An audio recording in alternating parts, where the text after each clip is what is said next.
Geceler darıxıramadım dilimdə. Qəlbim yaralı hər an sənin izində.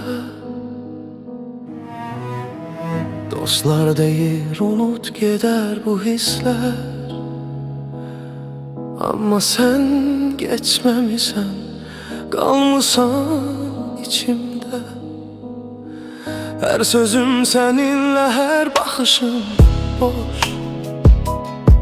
Sensiz bu şehir sanki bomboş.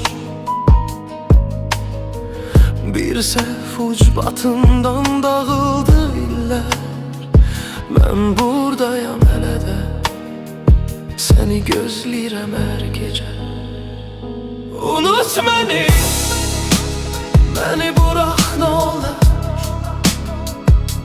Unut məni, sensiz olsun hər günüm, hər gecə.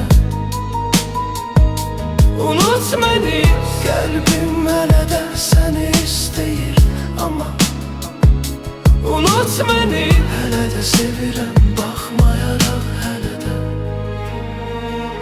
Unut məni.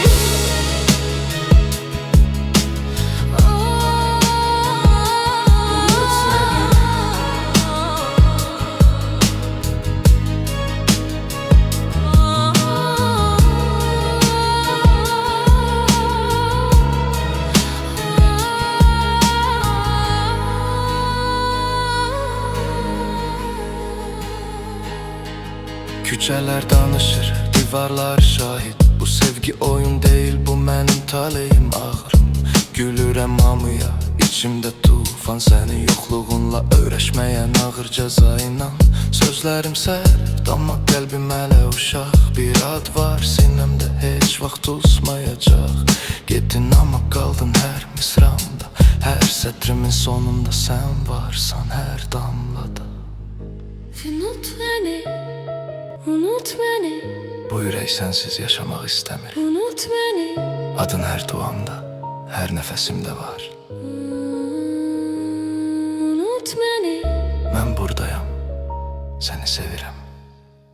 Her şey var. Geceler var.